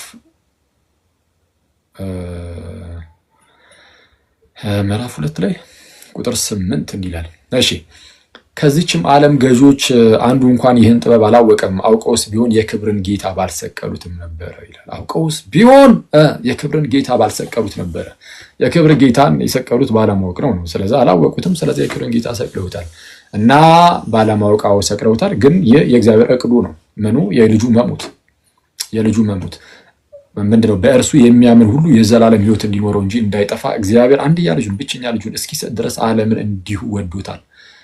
አንድያ ልጁን እስኪሰጥ ድረስ። ስለዚህ የእግዚአብሔር በጎ ፈቃዱ የገዛ ልጁን ለሞት አሳልፎ በመስጠት እኛን ከሞት አርነት ነፃ ማውጣት ነው። ምክንያቱም ሞት ያስፈልግ ነበር። የእግዚአብሔር ሞት፣ የክርስቶስ ሞት፣ የአምላካችን የጌታችን የኢየሱስ ክርስቶስ ሞቱ ያስፈልግ ነበር የእኛን ሞት ለማጥፋት። ሞቶ ተነስቷል። አሁን እኛ ሞተን እንደማንቀር እርግጠኛ ነን። ሞተን እንደማትቀር አክሊል ያን ያለ እርግጠኛ ነን። አዎ የምር በምን አወቅ? እንደው በቃ ሞታችሁ አትቀሩ ትነሳላችሁ ስለተባለ ብቻ ነው? ኖ ጌታ ኢየሱስ ሞቶ ተነስቷል። የትንሣኤ በኩር አለኝ እኔ፣ ጌታ ኢየሱስ አለኝ፣ የትንሣኤያችን በኩር ነው ተብሏል። ስለዛ ክርስቶስ ሞቶ ስላልቀረ ስለተነሳ እኔም ሞቼ አልቀርም። በቃ የምኖረውን ያህል ዕድሜ እኖራለሁ፣ ሁላችንም ማለት ነው። የተወሰነችን እንኖርና እንሞታለን። ከዛ በኋላ ግን ሞተን አንቀርም። እንዴ ክርስቶስ ከተነሳ በቃ እንነሳለን። ማረጋገጫችን እርሱ ነው። ስለዛ የገደሉት በሰው ስላላወቁ ገደሉት። ጌታችን ኢየሱስ ሞተ፣ በሰዎች ተገፍቶ ሞተ። እንዲህ ያለ ያውም የእርሱ አሟሟት ደግሞ በጣም አደገኛ የሆነ አሟሟት ማለት አደገኛ ሕመምን ጭምር ነው የተቀበለው እና ለኃጢአታችን ስርየት ስለሆነ ይህን ሁሉ አደረገ። አክቹዋሊ ከክርስቶስ ሞት ጋር ማነው ከክርስቶስ ኢየሱስ አምላክነት ጋር አይገናኝም። በእርግጥ ያው ስለጠየቀኝ እንደሆነ መልስ ብዬ ይህንን አልኩኝ። እግዚአብሔር ያክብርልን። እናመሰግናለን። ሚፍታ ወንድሜ አይበቃም? አንተ ሰውዬ አንዴ መጨረሻ አንድ። ስለዚህ የመጨረሻው በቃ ሌላ አታስገቡ። እሺ ኢቨን ሳሊ የሚለው አካውንት የመጨረሻችን ይሆናል። እሺ ሚፍታ ቀጥል። ይሄ ከዛው ከኢየሱስ ጋር የተያዘ ነገር ነውና እኔ የምጠይቀህ ስለ አሁን አዳም በሰራው ስራ ነው። ኃጢአት ወደ ሰው ልጆች ምን አልክ?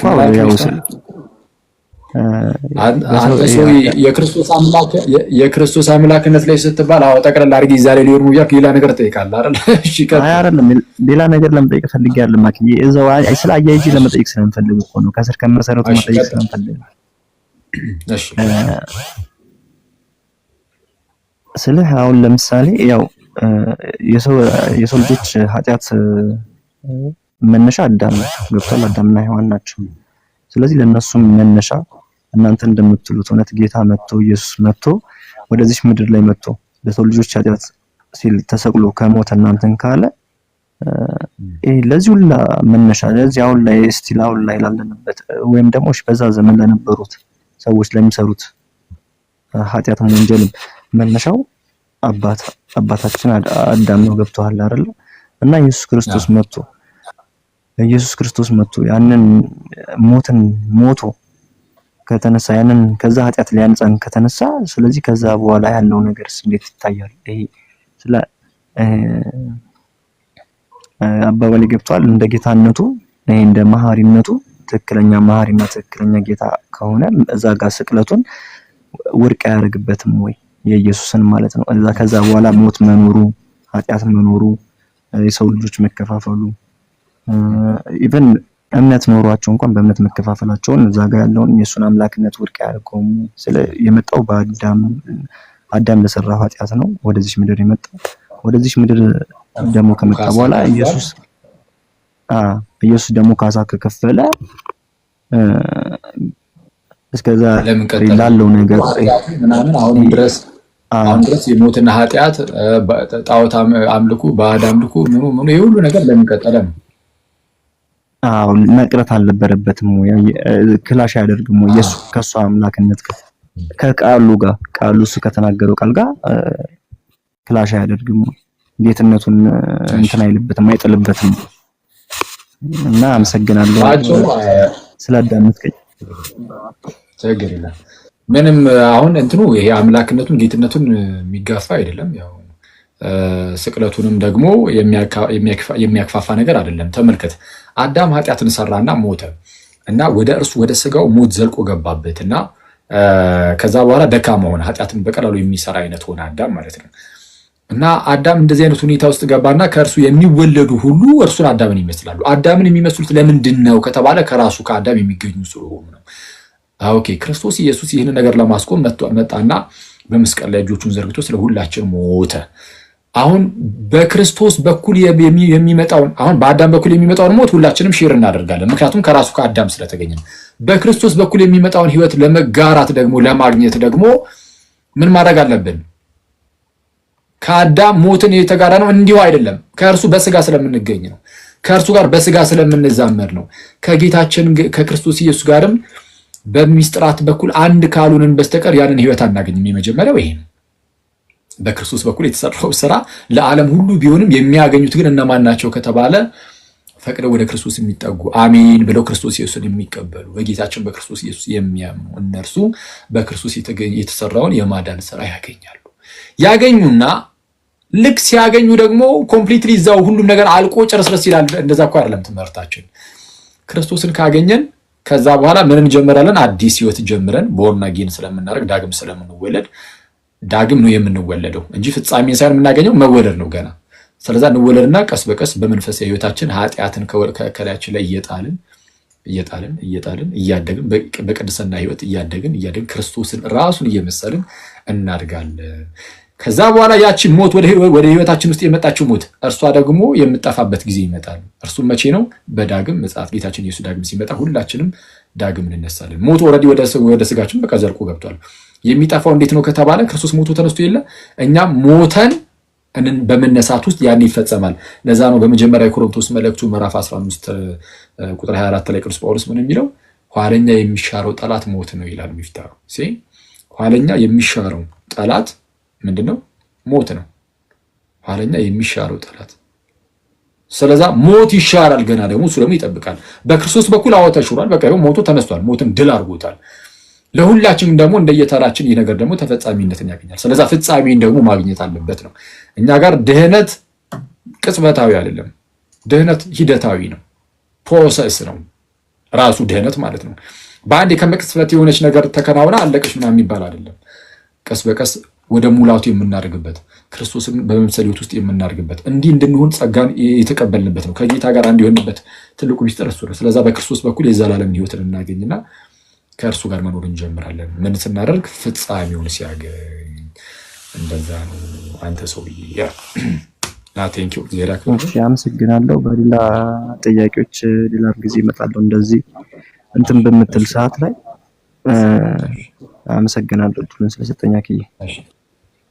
ሰላም ደሩ። ለማንኛውም አሜን። መልካም አዳር። እሺ የመጨረሻው ጥያቄያችን ለ6 ኦልሬዲ ሩብ ጉዳይ ይሆን ነው። ለ5 ደቂቃ ያህል የምትሆን እንጠይቅና እንጨርሳለን። ኢብን ሳሊ ሰላም ላንተ ይሁን፣ እንኳን ደህና መጣ። ሰላም አኬ፣ እንደምናችሁላችሁ። ምስጋና አምላክ። ወደ ጥያቄ ልግባ፣ ያው ጊዜ ስለሌለ።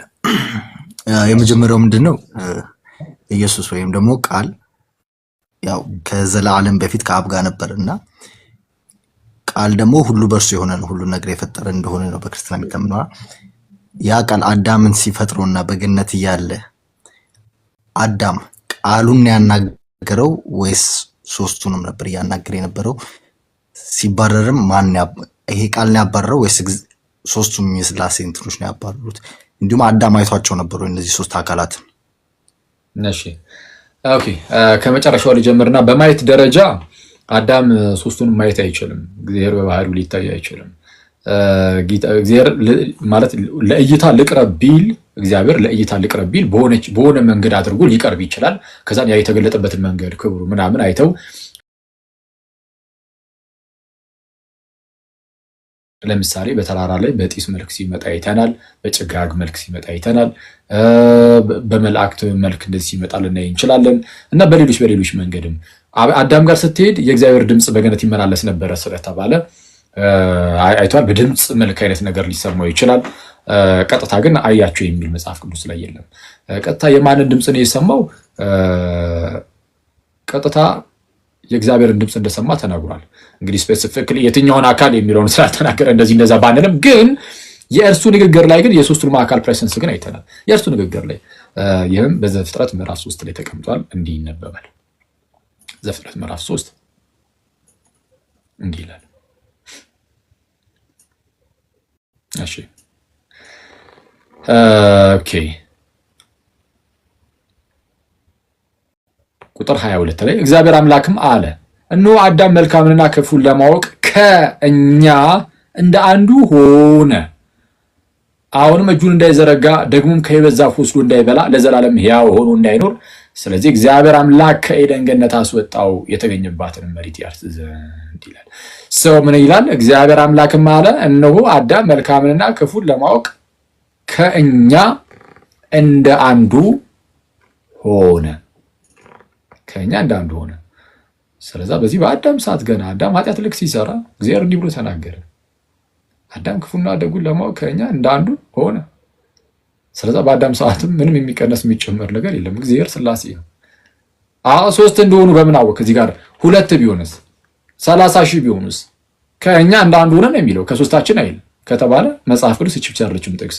ከሌሎች ጥቅስ ደግሞ አንድ እያደረግን ስናይ በመጨረሻው በክርስቶስ ኢየሱስ መገለጥ ደግሞ ስናየው በአብ በወልድ በመንፈስ ቅዱስ ስም የሚል ስላለ ልክ እንዴት መሰለ ይብን ሳሌ አሁን በእናንተ ለምሳሌ እንትኑ ሱራዎቻችሁ ለክ ሲጀምሩ ምዕራፎቹ ሲጀምሩ በማን ስም እያሉ ይጀምራሉ? ይብን ሳሌ በአላህ ስም እያለ ይጀምራል። በአላህ ስም እያለ ይጀምራል። እሺ ብስምላህ ማለት ነው አይደለ? እሺ ቢስሚላህ ወሙሐመድ ማለት ይችላል። ያው በአረብኛም እንደዛው ነው መሰለኝ፣ ጥቅሙ ልክ እንደግዕዙ ነው። ቢስሚላህ ወሙሐመድ ወይም በአላህና በመሐመድ ስም ብሎ መጀመሪያ እንደዚህ ማለት ትችላለህ አንተ። እንደዚህ ይባላል። ለምን?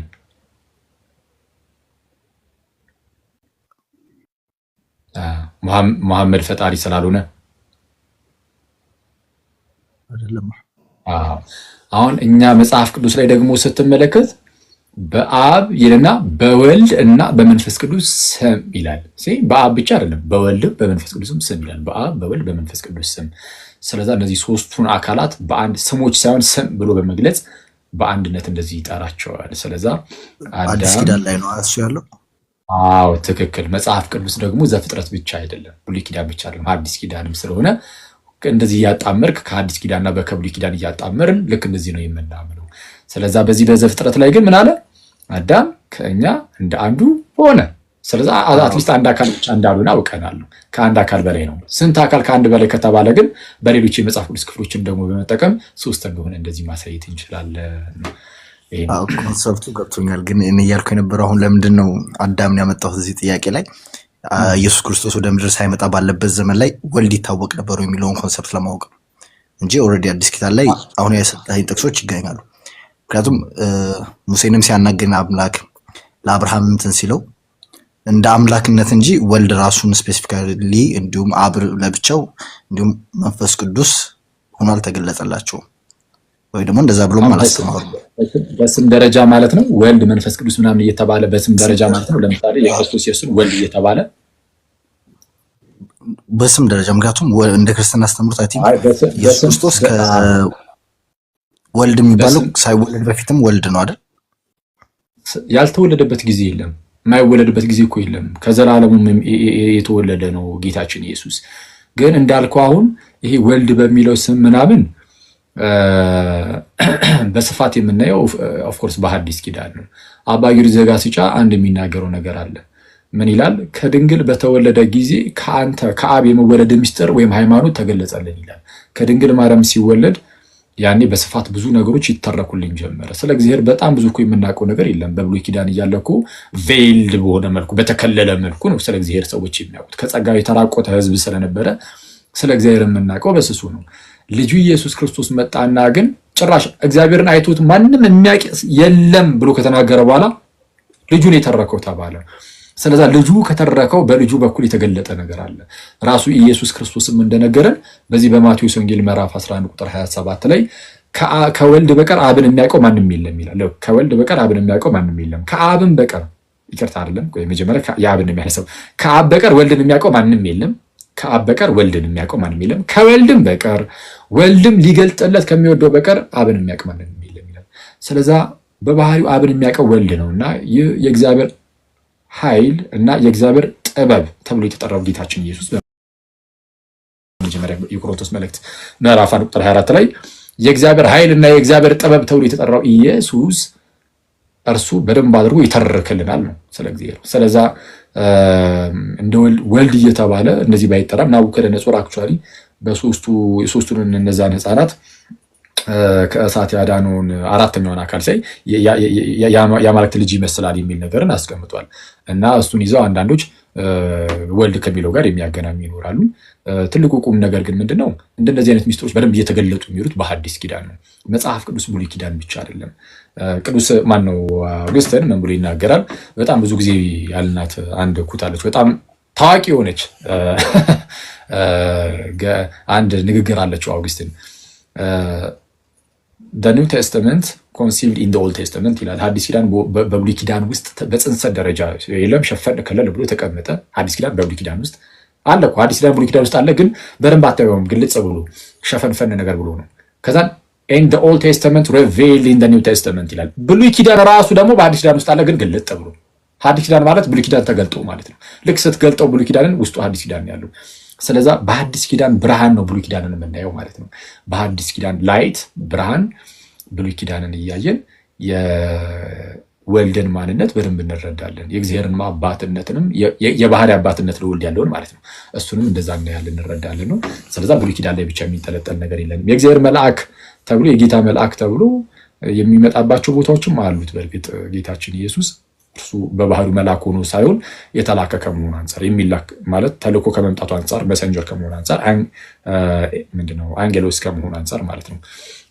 እንደዛ አለ በስፋት። ግን ይሄ ወልድ አብ ምናምን የሚለው ነገር በጣም በስፋት ያለው ኦፍኮርስ በሐዲስ ኪዳን ነው። ፍጻሜውን አግኝቶ በደንብ የተገለጠው በሐዲስ ኪዳን ስለሆነ ይህን ይመስላል። ምሳሌ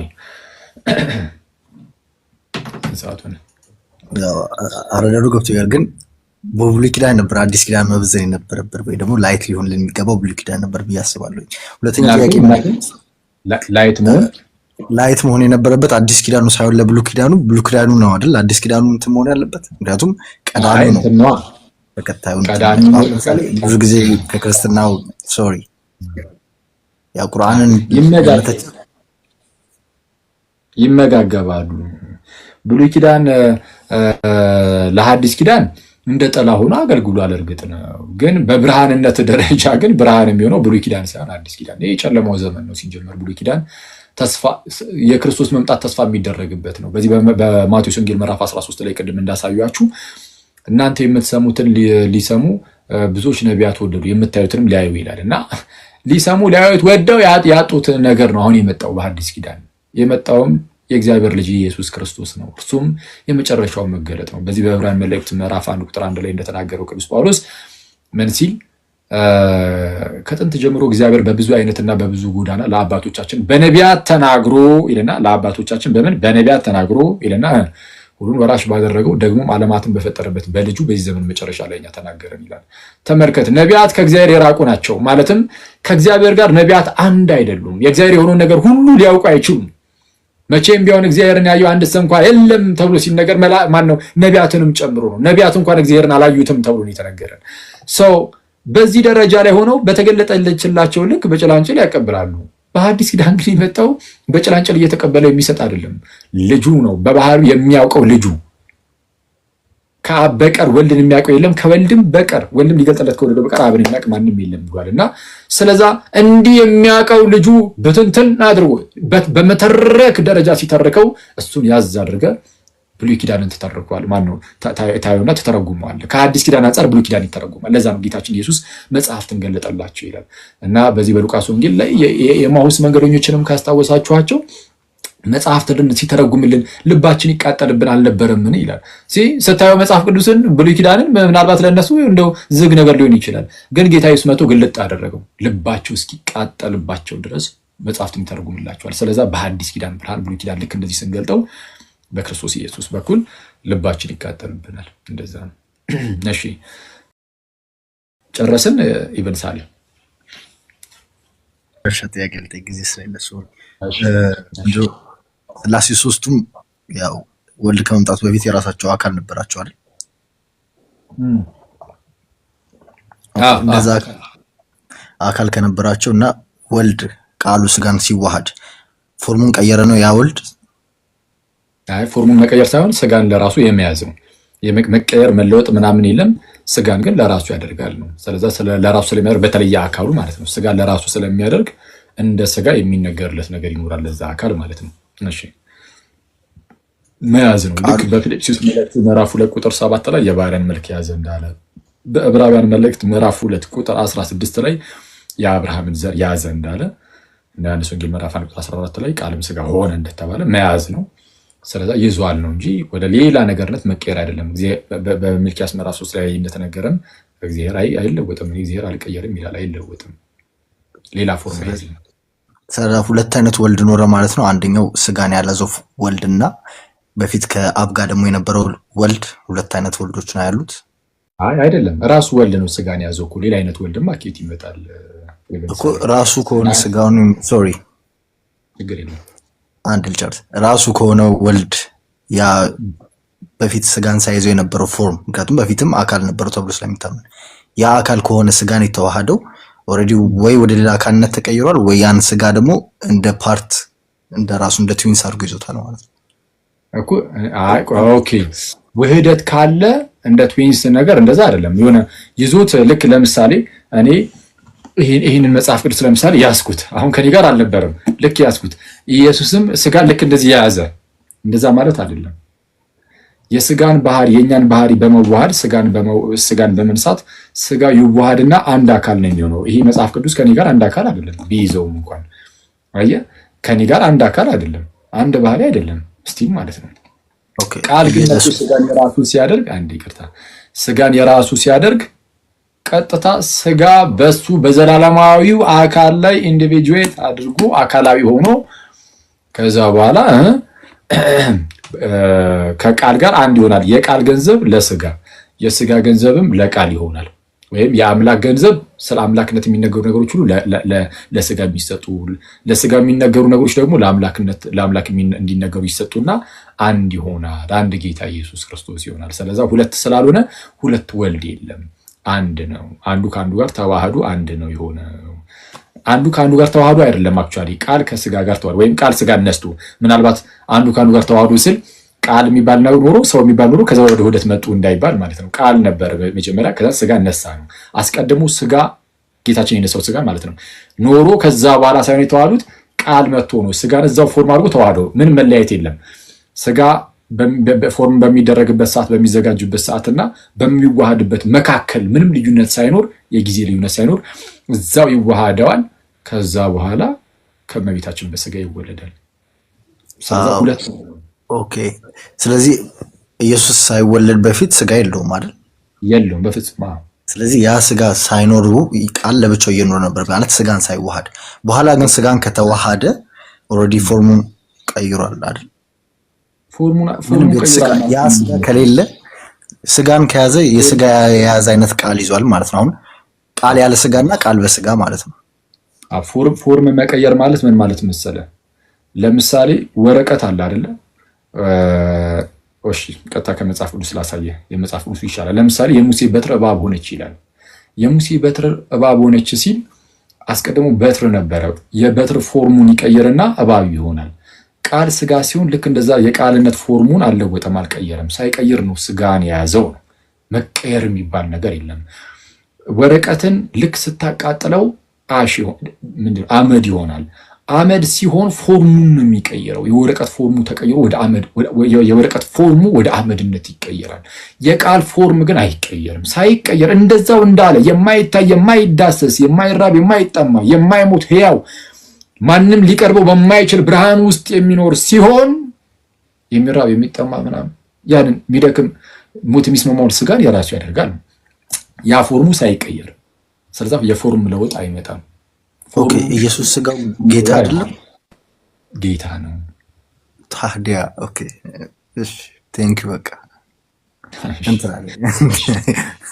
እንግዲህ ካልተረዳው እስቲ ደግሞ ሌላ ጊዜ ደግሞ ወደብ እንረዳለን። በቃ በሰፊው መሽቷል። እሺ ቴንክ ዩ። ኦኬ ሰላም። እሺ መልካም አዳር።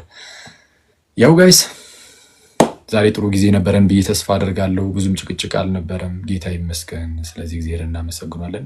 ሴትዮ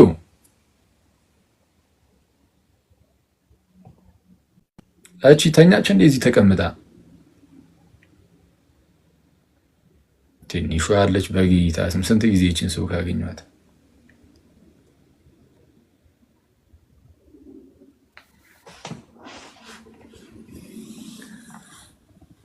ትንሿ